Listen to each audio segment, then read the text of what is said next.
नमस्कार, मी डॉक्टर गौरी सहस्रबुद्धे साबळे.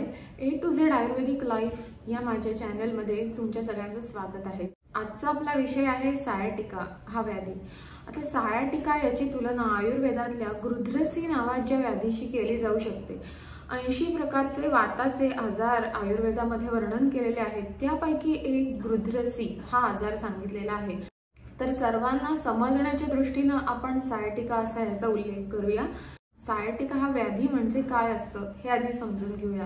तर सायाटिक हे एका नर्वचं नाव आहे जी आपल्या कमरेच्या मणक्यांमधून दोन्ही बाजूला बाहेर पडत असते, कमरेपासून ते पायापर्यंत, पावलापर्यंत.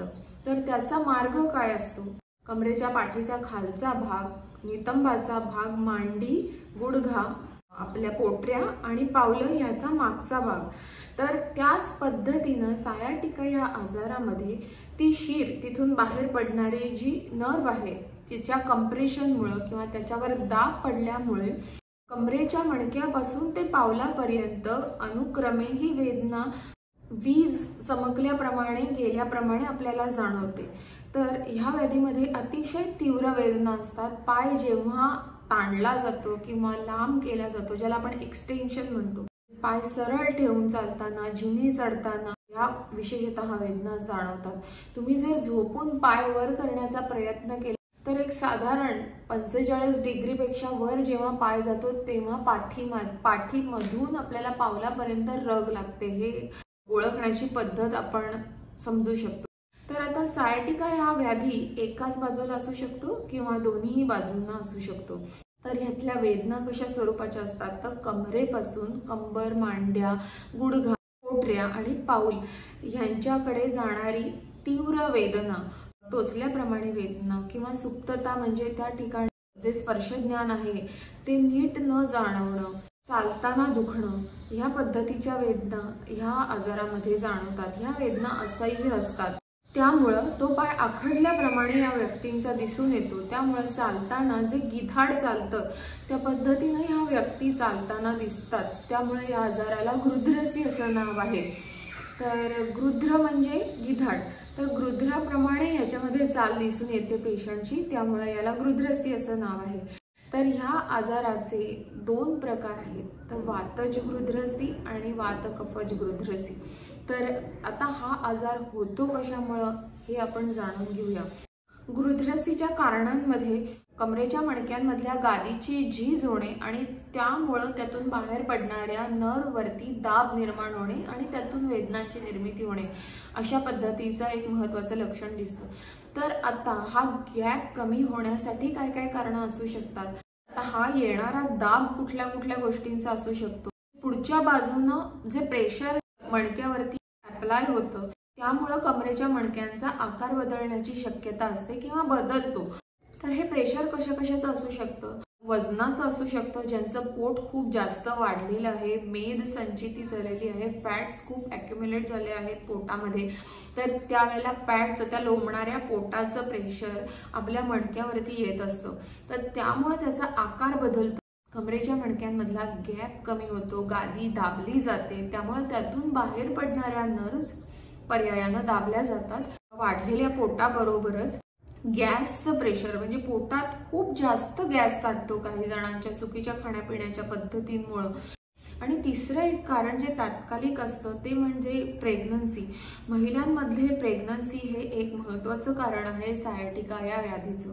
तर वाढणाऱ्या बाळाचं, वाढणाऱ्या गर्भाचं आणि त्याच्या आजूबाजूचा जो द्रव आहे त्याचं प्रेशर कमरेच्या मणक्यांवरती येतं आणि हा त्रास सुरू होण्याची शक्यता असते. सतत वात वाढणाऱ्या गोष्टींचं सेवन करणं, म्हणजेच कडधान्यांचा अतिरिक्त वापर, म्हणजे खूप जास्त प्रमाणामध्ये कडधान्यांचं सेवन करणं, त्यानंतर वृक्ष पदार्थांचं सेवन करणं, म्हणजे ज्याच्यामध्ये स्नेहाचा अत्यंतिक अभाव आहे अशा पद्धतीचा आहार घेणं, खूप ड्राय फूड आपण ज्याला म्हणू शकतो, फास्ट फूड, ड्राय फूड. बरेच जण डाएटच्या नावाखाली स्प्राउट्स रोज खातात. तर हा प्रकार रोज खाणं हा चुकीचा आहे. वजन कमी करण्यासाठी तेल आणि तूप आणणंच बंद करून टाकतात. तर हे देखील, हा आत्यंतिक अभाव देखील अतिशय चुकीचा आहे. ह्यामुळे शरीरातली वृक्षता वाढून वात आणखीनच वाढतो आणि ह्या गृध्रसीच्या म्हणजे सायाटिकाच्या वेदना आणखीन वाढतात. पुन्हा संडास लघवी, शिंक, खोकला, ढेकर, झोप, भूक, तहान, जांभई येणं, रडू येणं, ह्या प्रकारचे शारीरिक वेग अडवून धरणं, त्यांना वेळच्या वेळेला मोकळं न करणं, नॅचरल अर्जेस ज्याला आपण म्हणतो त्यांचं वेळच्या वेळेला आपण जर निराकरण केलं नाही तर वात वाढतो. वाताचं मुख्य स्थान ही कमरेचा भाग आहे, त्यामुळं स्पेसिफिकली ह्या आजारामध्ये ह्या ठिकाणचा वात वाढू नये यासाठी विशेष काळजी घ्यावी लागते. ह्याबरोबरच आपल्याला पाठीवरती मार लागणं, कमरेवरती मार लागणं किंवा वरून खाली पडणं किंवा चुकीच्या पद्धतीनं पंचकर्म केली जाणं यासारखी काही कारणं या आजारामध्ये दिसून येतात. तर आता ह्या प्रत्येक कारणानुसार ट्रीटमेंट बदलते, त्यामुळं आपल्याला ह्याच्यातल्या कुठल्या कारणामुळे सायटिका झालेली आहे हे जाणून घेणं अतिशय महत्त्वाचं असतं. त्यामुळे जितकी ट्रीटमेंट महत्त्वाची आहे तितकीच कारणं देखील समजून घेणं अतिशय महत्त्वाचं आहे. कारण कुठलाही आजार बरं करण्यासाठी ही कारणं टाळणं ही प्राथमिक चिकित्सा असते. सगळ्यात महत्त्वाचा माझा पहिला सल्ला हाच राहील की योग्य निदान कधीही आजार बरा करण्यासाठी अतिशय आवश्यक असतं.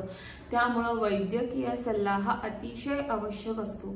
चुकीच्या पद्धतीनं जर आपण घरगुती काही उपाय करण्याचा प्रयत्न केला तर हा आजार वाढण्याची किंवा बळकावण्याची शक्यता असते. आता वातज गृध्रसी आणि वात कफज गृध्रसी असे या आजाराचे आयुर्वेदामध्ये मुख्यतः 2 प्रकार सांगितलेले आहेत.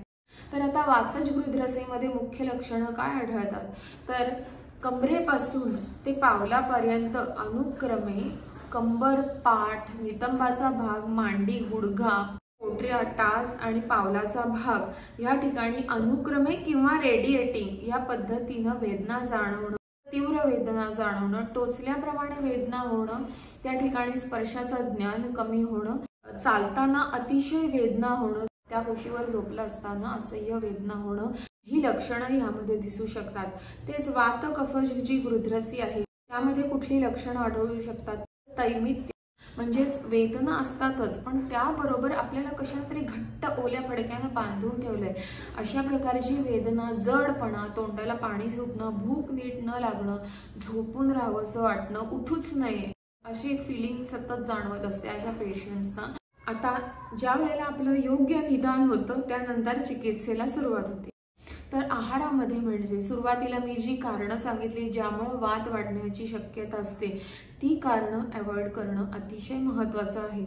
तर जे सुरुवातीला मी सांगितलं की कडधान्यांचा अतिशय वापर, बेसन किंवा वात कफज गृध्रसीमध्ये मैद्याचे किंवा मिठाई किंवा पचायला अतिशय जड गोष्टींचाही वापर, चुकीच्या पद्धतीनं खाणं, चुकीच्या वेळी खाणं, वारंवार खाणं, नीट झोप न घेणं, व्यायामाच्या चुकीच्या पद्धतीनं झोपणं, चुकीच्या पद्धतीनं बसणं. काही जणांना असं बसण्याची सवय असते, पाठीला पोक काढून बसण्याची सवय असते, तर ही अतिशय चुकीची पद्धत आहे. उभं राहताना सुद्धा बऱ्याच स्त्रिया ह्या अशा उभ्या राहतात किंवा बरेच उंच जे आहेत पुरुष ते देखील असं पोक काढून त्यांना उभं राहण्याची किंवा बसण्याची सवय असते. तर त्यावेळेला देखील मणक्याचा आकार बदलून हा व्याधी होण्याची शक्यता असते. त्यामुळे जर फोमच्या गादीवरती झोपणं हे बऱ्याचदा या आजाराचं कारण असू शकतं. कारण फोममुळं तो जो मणक्याचा नॅचरल आकार आहे किंवा जी नॅचरल पोझिशन आहे ती त्या पद्धतीनं मेंटेनच होत नाही आणि आकार बदलून त्या मणक्यांवरती प्रेशर येऊन हा आजार निर्माण होऊ शकतो. जर नीट झोप होत नसेल तर नीट झोप घेणं गरजेचं आहे. 7 ते 8 तास किमान झोप आवश्यक असते शरीराला, तेवढी झोप घेणं आवश्यक आहे. काही जणांना अजिबातच व्यायाम करण्याची सवय नसते, म्हणजे उठून बसणं, जेवणं, झोपणं हीच त्यांची दिनचर्या असते किंवा बैठं काम करणं, पूर्ण दिवसभर बसूनच काम करणं, फक्त टॉयलेट, बाथरूम आणि जेवणासाठी उठणं एवढेच काही जण फक्त दिवसभरामध्ये करतात गोष्टी. तर अशी ज्यांची दिनचर्या आहे त्यांना देखील बसून त्या नर्ववरती प्रेशर येऊन सायटिका हा व्याधी निर्माण होण्याची शक्यता असते. त्यामुळं अति उभं राहणं, अति चालणं, अति नुसतं एकाच जागी बसून राहणं ही सगळी या आजारामधली कारणं आहेत. तर त्यामुळं अतिरेक कुठल्याही गोष्टीचा टाळावा आणि आसनं कुठली करू शकतो. सेतुबंधासन, शलभासन, अर्धमत्स्येंद्रासन, पवनमुक्तासन ह्याचे आपण 2 प्रकारे करू शकतो, एका पायानं आणि दोन्ही पायानं. अधोमुख श्वानासन, भुजंगासन, मार्जारासन याच्या 2 स्टेप्स असतात आणि एक पादासन म्हणजे ह्याच्यामध्ये बॅलन्सिंगची ताकद वाढते. या आसनांचा वैद्यकीय सल्ल्यानं जर आपण उपयोग करून घेतला तर नक्कीच आपल्याला चांगला फायदा दिसून येतो.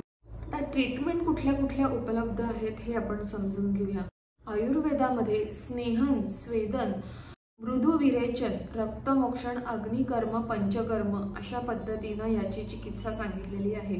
तर स्नेहन म्हणजे काय, तर कमरेपासून ते पावलापर्यंत ह्या वेदनेचा ट्रॅक आहे. तर ह्या भागाला मसाज करणं. तर तो मसाज कसा करायचा, तर खालून वरच्या दिशेला आपल्याला वाताला दिशा द्यायची. तो वात आपला मोकळा होणं गरजेचं आहे. त्यासाठी खालून वरच्या दिशेनं हलक्या हातानं मसाज करणं अपेक्षित आहे. जोरजोरात चोळून आपल्याला ते कुठेही त्या मसल्सना आघात होईल अशा पद्धतीचा चोळून जोरजोरात आघात करून मसाज करून घेऊ नका. काही जणांना पाय तुडवून घ्यायची सवय असते. आपल्या पोरांना उभं राहून त्याच्यावरती ते तुडवून घेतात. अशामध्येच या मसल्सना किंवा हाडांना इजा होण्याची शक्यता असते. त्यामुळे असे कुठलेही प्रयोग करू नका. हलक्या हातानं तेल जिरवा. त्यामुळं स्नायू मसल्स या मोकळ्या होऊन त्यातला वात निघून जाणं हे सोपं होतं. त्यामुळे अशा पद्धतीनं मसाज करा. त्यानंतर शेकणं. आता शेक कशा कशाचा असतो, तर पिंडस्वेद. तर आता हा पिंडस्वेद वात वाढलाय का, वात आणि कफ हे दोन्ही दोष वाढले आहेत, त्यानुसार कशाचा पिंडस्वेद द्यायचा हे महत्त्वाचं असतं. त्यासाठी पुन्हा वैद्यकीय सल्ला आवश्यक असतो. तर हा शेक हा भाताचा असू शकतो, पत्र पोट्टली असू शकते म्हणजे पानांचा लगदा करून त्याचा पिंड बनवून त्याचा शेक असू शकतो. तर अशा प्रकारच्या शेकानेही उपशय मिळतो. अवगाह म्हणजे टब बाथ, तेलाच्या द्रोणीमध्ये बसून राहणं, अशा पद्धतीनं आपण शेक घेऊ शकतो. किंवा परिशेक म्हणजेच तेलाची धारा कमरेपासून पावलापर्यंत धरणं, हा एक प्रकारचा शेक आपण करू शकतो, ज्यामध्ये स्नेहन आणि स्वेदन एकाच वेळेला घडून येतं. त्यानंतर काही लेप आहेत. तर काही डिसीज स्पेसिफिक लेप आहेत, म्हणजे निरगुडीच्या पाल्याचा लेप करणं त्या भागाला. तर हे अतिशय सोपा घरगुती करता येण्यासारखा उपाय आहे जो आपण करू शकतो. दशमुळाचा लेप, पारिजातकाच्या पानांचा रस घेणं किंवा पारिजातकाच्या पानांची चटणी करून खाणं, तर हा एक ह्याच्यावरचा घरगुती उपाय असू शकतो. पण ह्याचं प्रमाण मात्र वैद्यकीय सल्ल्यानं ठरवावं. या व्यतिरिक्त तेल कुठली वापरावीत, तर साधं तीळ तेल, लसणानं किंवा मिऱ्यांनी सिद्ध केलेलं तेल किंवा सहचर तेल, किंवा जर वातज गृध्रसी असेल तर बला अश्वगंधादी तेल, बला तेल यासारखी असंख्य तेल मार्केटमध्ये उपलब्ध आहेत. परंतु वैद्यकीय सल्ल्याने याची निवड करा आणि त्याचा मसाजसाठी वापर करा. अनेक प्रकारचे गुगुळ कल्प, योगराज गुगुळ, महायोगराज गुगुळ, कैशोर गुगुळ, गोक्षुरादी गुगुळ, सिंहनाद गुगुळ, सहचर गुगुळ, महारासनादी काढा, पुनर्नवादी काढा, पुनर्नवाष्टकवात, रासना एरंडादी टॅबलेट्स किंवा कषाय, महावात विध्वंसन रस, बृहद्वात चिंतामणी रस यासारखे असंख्य कल्प आयुर्वेदामध्ये अवेलेबल आहेत. परंतु याचं योग्य निदान झाल्याशिवाय कुठलीही औषधं किंवा गोळ्या खाणं हे अत्यंत चुकीचं आहे. काही औषधं ही स्पेसिफिक काळासाठीच वापरली गेली पाहिजेत. त्यानंतर औषधांमध्ये बदल करणं अपेक्षित असतो. यासाठी कुठली औषधं किती दिवस वापरली गेली पाहिजेत यासाठी देखील वैद्यकीय सल्लाच आवश्यक असतो. त्यामुळे ट्रीटमेंट मनानं घेऊ नका. घरगुती उपाय जे सांगितलेले आहेत ते तुम्ही घरी करू शकता. म्हणजे तुम्ही पथ्य पाळू शकता, तुम्ही व्यायामाचे प्रकार घरी करू शकता, तुम्ही विहारांमधले बदल करू शकता. म्हणजे गादी चुकीची असेल तर गादी बदलणं, चुकीच्या पद्धतीनं झोपत किंवा बसत असाल तर ते बदलणं, आसनांचा रोजच्या रोज अवलंब करणं, पोटात गॅस होणार नाही याची काळजी घेणं, पोट साफ होईल याची काळजी घेणं, ह्या गोष्टी तुम्ही घरामध्ये करू शकता. ट्रीटमेंटचा पार्ट वैद्यांकडे जाऊनच. तर मृदू विरेचन म्हणजे पोट साफ रोजच्या रोज होत राहील ह्यासाठीची औषधं घेणं. तर मृदू विरेचनासाठी आरगवधादी कषाय, सुखविरेचन कषाय, इसबगोल यासारख्या गोष्टी मार्केटमध्ये आहेत. याचा आपण पोट साफ राहण्यासाठी उपयोग करून घेऊ शकतो. पंचकर्मामध्ये बस्ती ही अत्यंत महत्त्वाची ट्रीटमेंट आयुर्वेदामध्ये सांगितलेली आहे. तर बस्तीचा अवलंब करून घ्या, याचा खूप चांगला फायदा होतो. रक्तमोक्षण म्हणजे सिरावेद, म्हणजे काही स्पेसिफिक पॉइंट्समधून रक्तमोक्षण करणं किंवा ब्लड लेटिंग करणं, त्या ठिकाणी जळू लावून अशुद्ध रक्त बाहेर काढणं, ही एक ट्रीटमेंट आहे. किंवा स्पेसिफिक पॉइंटना शलाका म्हणजेच सळईच्या साह्यानं चटका देणं. आयुर्वेदामध्ये याला अग्निकर्म चिकित्सा असं म्हटलं जातं. तर याचा सुद्धा खूप चांगला उपयोग होताना दिसून येतो. परंतु हे घरगुती करण्याचे उपाय नाहीत, यासाठी वैद्यकीय सल्लाच आवश्यक असतो. नुसते व्हिडिओ बघून काही जणांना घरगुती उपाय करण्याची सवय असते, तर त्यांनी तसे करू नयेत म्हणून मी याचा वारंवार उल्लेख करत आहे. आहार, विहार, व्यायाम आणि औषधं या 4 गोष्टींनी आजार बरा करता येणं शक्य आहे. फक्त पेशन्स हा खूप महत्त्वाचा असतो. आपण पेशंट आहोत, त्यामुळे आपल्याला पेशन्स ठेवणं अतिशय गरजेचं आहे, हे समजून घ्या. लवकरात लवकर ह्या सगळ्या गोष्टींचा एकत्रित अवलंब करून या आजारातून बाहेर पडा. हा व्हिडिओ जर तुम्हाला उपयोगी वाटला असेल तर नक्कीच लाईक करा. ज्यांना गरज आहे त्यांना शेअर करा. आणि जर अजून माझ्या चॅनलला सबस्क्राईब केलं नसेल तर जरूर सबस्क्राईब करा. आयुर्वेद जगा आणि निरोगी रहा. धन्यवाद.